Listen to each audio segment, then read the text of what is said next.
Hi guys!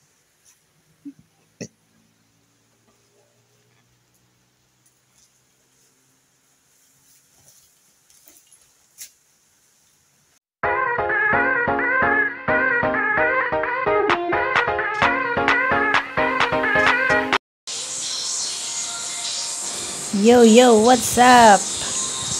Thank you guys sa paglilinis sa aking bahay. Thank you, Geraldine.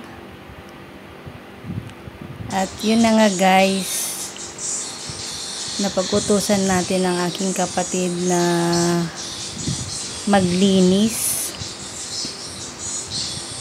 sa ating munting kubo, munting tahanan. Yan. So, ito yung ending. At makikita natin sila mamaya kung paano nila nilinisan yung madumi nating kubo. So, yan guys. Salamat sa aking kapatid na kung minsan busy din siya mismo sa kanyang bahay. Kasi may kanya-kanya na kaming bahay guys. At kahit minsan din naman malinisan. Salamat sa aking kapatid. At nabigyan niya ng oras yung aking kubo. Ayan. Kasama niya ang kanyang anak. Kanyang dalaginding guys, para maglinis, para magwalis. Salamat ng napakarami.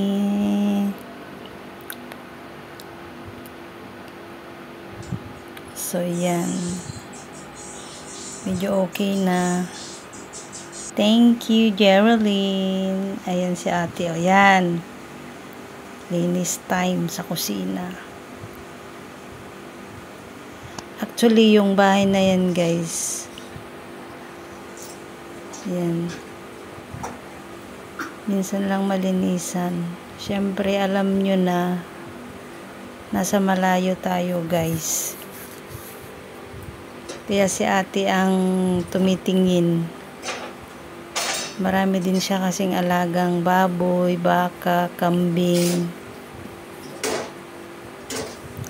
So, minsan pumupunta yan sa bahay natin.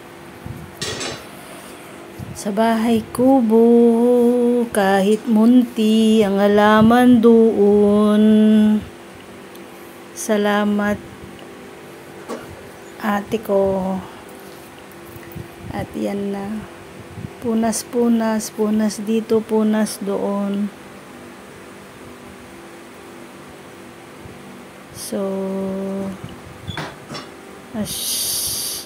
yan, sobrang malikabok.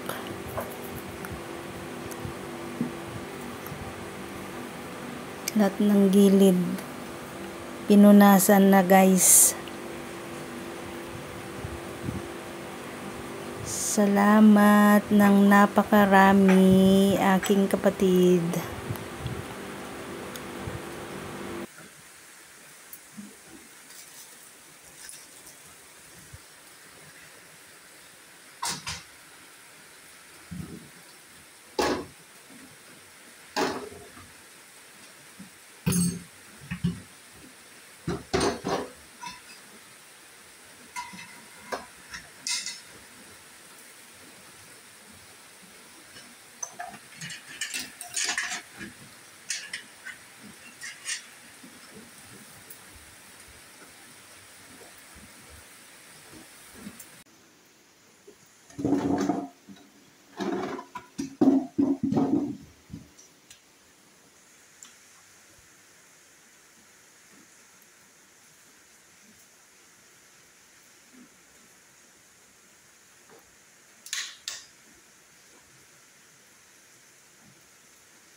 Hi guys!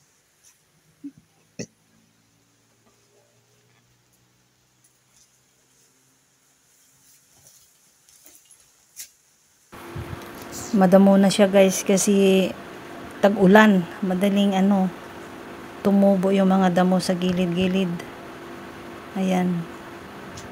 Yung mga fern, wow, green na green. Sagana sa tubig dahil maulan. Thank you sa lahat-lahat na naman guys, lalo ng aking kapatid. Ayan. Sinabayan na rin mag-vlog para may update. Please subscribe guys sa ating munting channel para laging update din kayo sa ating mga ina-upload. Ayan. Grabe. Maulan pa yan guys. Umaambon. Pero yun na nga. Nagdamo pa si ate bago umuwi.